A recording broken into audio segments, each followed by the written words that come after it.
તમે વિચાર કરો દોસ્તો કે હાવ મરી જાવ એ કરતા તો વટથી જેલમાં જાવ હારું જા ભાજપ વાળા તું થાઈ કરી લેજે મારું મુંહ જોઉં છું તારા મુંહ દમ છે જા.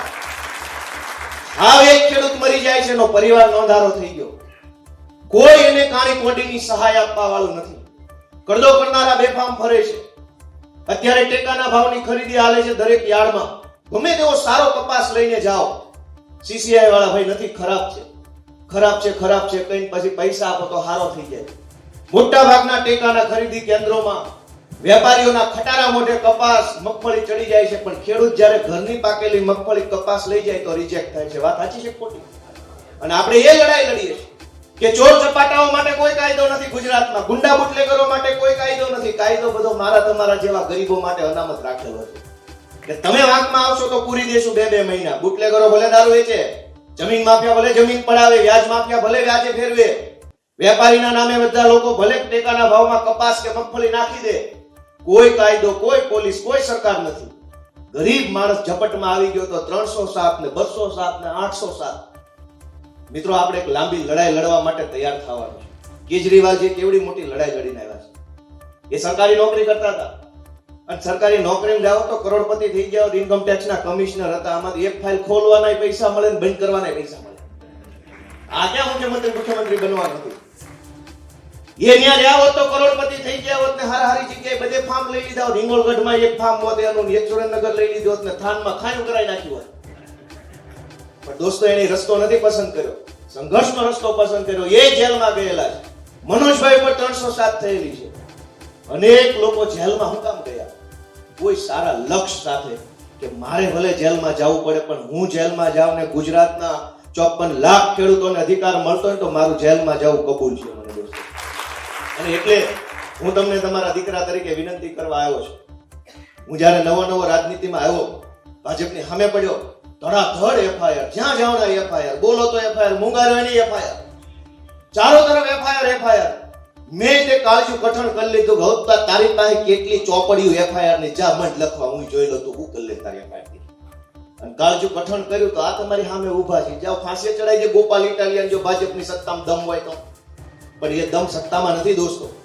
જે તાકાત એક સામાન્ય માણસના ઈરાદાઓમાં છે, જે તાકાત તમારા સંકલ્પમાં છે, જે તાકાત તમારા મનોબળમાં છે, એ તાકાત મુખ્યમંત્રીમાં કે ડીજીમાં કે સરકારોમાં નથી હોતી. તાકાત માણસના મનોબળની અંદર, દ્રઢ સંકલ્પની અંદર હોય છે. હું આ કરીશ તો કરીશ.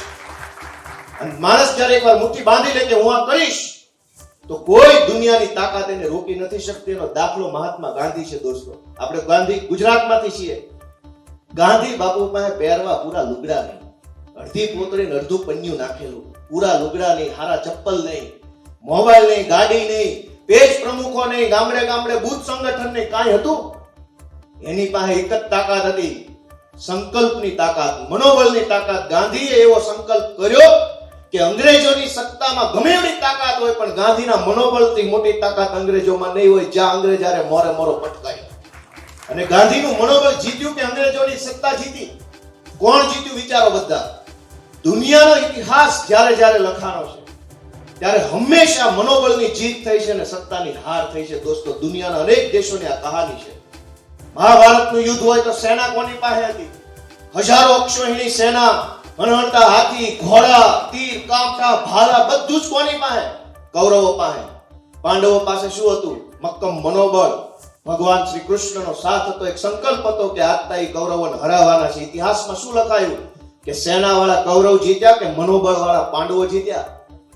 દોસ્તો, એ ગાંધીની વાત હોય કે કૌરવોની વાત હોય કે આજના સમયની વાત હોય, ઇતિહાસમાં હંમેશા મનોબળ જીત્યું છે, સાચો સંકલ્પ જીત્યો છે અને નાનામાં નાના માણસની આત્મશક્તિ જીતી છે. મને આજે તમારા બધા ઉપર ગર્વ છે અને વિશ્વાસ છે. ખાસ કરીને અમારા મયુરભાઈ આગેવાની ભેગા હતા પાછા, અને એ તો અનુભવી છે, જેલના એ તો માસ્ટર ડિગ્રી કરેલી છે. 307 ઉપરી 2 વખત થઈ ગઈ.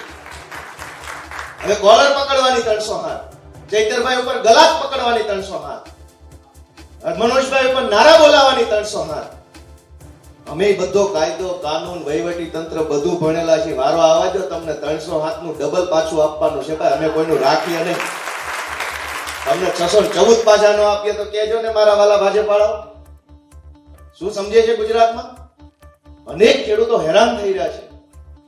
એનું કોઈ સાંભળવા વાળો નથી, પણ સામાન્ય માણસ બોલવો ન જોઈએ. અમે તમને આપીશું પળેપળના સમાચાર. જો તમે અમારા નિર્ભય માર્ગ ન્યૂઝ ચેનલને સબસ્ક્રાઇબ કર્યું નથી તો અત્યારે જ નીચે આપેલા આઇકોન બટન પર ક્લિક કરીને સબસ્ક્રાઇબ કરો અને શેર કરવાનું ભૂલશો નહીં.